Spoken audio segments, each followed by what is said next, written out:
I'm going to say this is the last of the upgrade videos, because from now on it's going to be troubleshooting. What I've done since the last video is installed lead screws. This is the rod that the Z-axis travels up and down on. These are lead screws, which are made for this type of application, as opposed to the 5/16" threaded rods that the Kickstarter version of this printer came with. The new Robo R1 Plus comes with lead screws. The R1 had 8mm threaded rods, and the Kickstarters had 5/16". So I got rid of the original couplers as well. That's the blue piece. That's a solid coupler, 5mm on one end to attach to the stepper motor, 8mm on the other end to attach to the lead screw. I had to print new brackets. You see it there in white with horrible Z-ribbing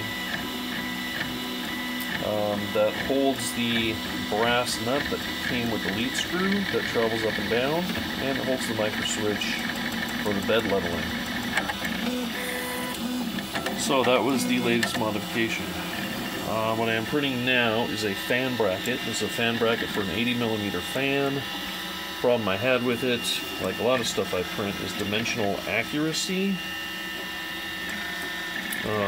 There's a pocket there for a metric nut, and it's too small. So I'm printing this at 101% of the original file, just to see if that's enough to get the nut to fit in there.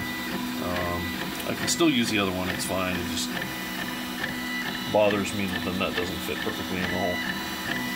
The other issue I'm having is the one I've had ever since,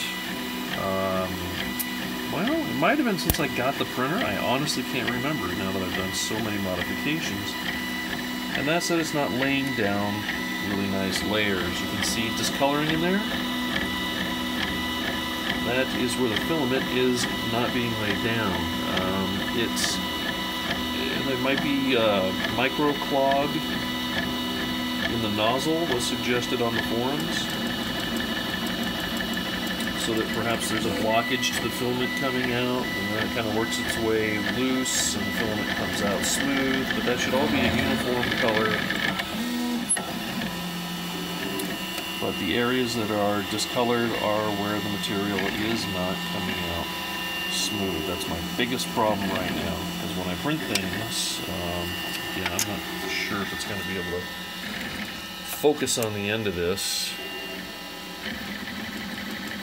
Yeah, but you'll see some areas of weakness because it's not laying down solid layers of filament on the part, so you eventually get a layer that's thin with little or hardly any filament, and you could literally break it apart with your fingers, which is not good. So, still working on the forums with that. I have just added a small sponge to my spool holder here. I had printed this spool holder out because it has an integrated oiler. You put a couple drops of canola oil on a sponge that's down in there. As the filament goes through, it goes through the sponge and the oil. It gets any dust and contaminants off of it that might have gathered there.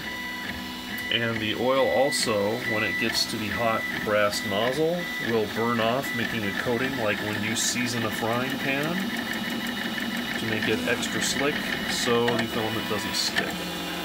So I tried that last night, and I printed the backside of this LCD screen case, and I still had the issue. So I'm still playing around trying to figure out what's going on. Right now I'm printing at 190 degrees. I was set for 200, thinking maybe it's printing too hot, and that might have something to do with it, but like I said, I can still see it's doing it right now. Anyway, this, speaking of last of the modifications,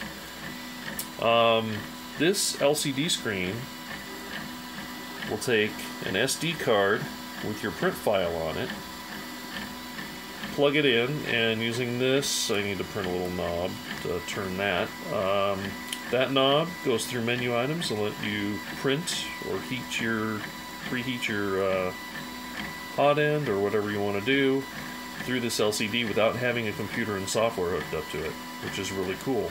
This is the first time I'm printing from it because, as I said, I just printed the back side of the case last night. It took about 11 hours. Right here is a cancel button. You can just kind of see it. You press that and it engages the stop button on the circuit board that holds the LCD, and it'll stop your print.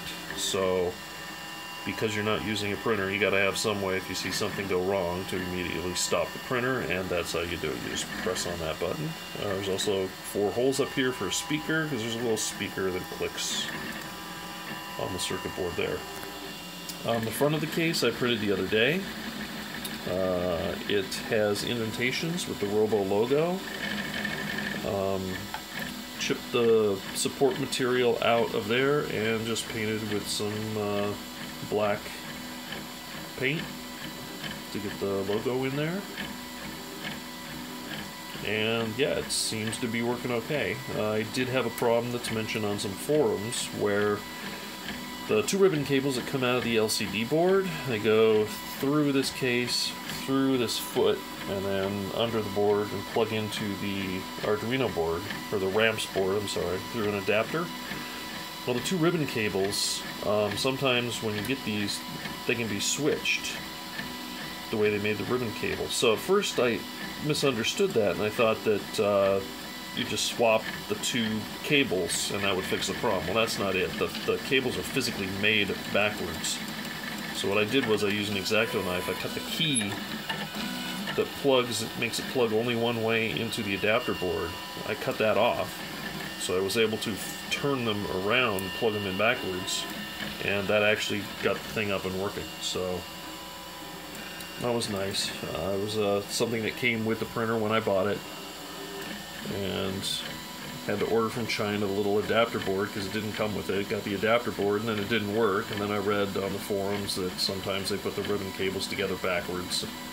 So I fixed that and got that up and working. So yeah, it's nice to be able to run this without having to have the PC on. I've got 2 PCs down here, my gaming rig, and then the other one is just a spare PC that I was running the software on for the 3D printer. So you still need to use the software for the 3D printer, but what you do is you tell it to print the G code to an SD card, and that's the SD card you then plug into the LCD, and it just basically reads the G code, which is the instructions on how to print the file, do the bed leveling, what temperatures to set, all that. It just reads that code right off the SD card and does it without a PC having to be on, which is really nice. So I guess that's it for now. Like I said, this is probably the last upgrade video. I've got lead screws installed. I've got the linear bed, although I might change that over to a different style. They have some that use some brass oil impregnated bearings instead of linear bearings that make the bed movement quieter. The problem was my print quality. I was trying to get up to the point where I could print those blocks that hold those bearings accurately, and I wasn't able to do that. Now I should be able to, although like I said, I'm printing this fan at 101% of the size because when I just print the normal file, the holes are just a little bit too small to hold the bolts. But it's much better than the Z-ribbing that you can see on that adapter I printed there. That was from the last series of mods. That's what it looked like. Somehow I had things so out of spec that it was just terrible quality. So it was nice to see when I finished the lead screw mod, that my quality came back to an acceptable level, apart from, like I said, this issue where it's not laying the filament down in one solid stream. It seems to be stopping and starting, or something's going on. Really hard to get a picture of the printer there, but you can see that should just be like a uniform blue, kind of like the blue tape. And then it's not. It's got all these areas where it's got gaps in the filament because the filament didn't lay down right. So there we go. 3 upgrade videos taking a Kickstarter Robo 3D, upgrading the hot end to an E3D V6, upgrading the Z-axis to auto bed leveling, upgrading the Y-axis from drawer slides to 8mm rods and linear bearings, and finally upgrading the Z-axis to the lead screws, solid couplers, and adding an LCD screen. Price-wise, yeah, I thought I was getting a good deal when I first bought this printer. I didn't know that a Kickstarter was different from the later release versions. Technically, if everything was working properly, this should now be a slightly higher spec than the current printer they sell, because the hot end is a little bit better than the one that comes with it. The lead screws are actually a slightly higher resolution. So I bought the printer for $400 used. I've got about $200 to $250 in parts, so I'm right near the price of a brand new printer, and I'm still not printing high quality parts due to some issues there. So hoping I don't have to spend a lot more money to get this thing figured out, and maybe it's just adjustments that I need to make so I can get this thing printing just a little bit better.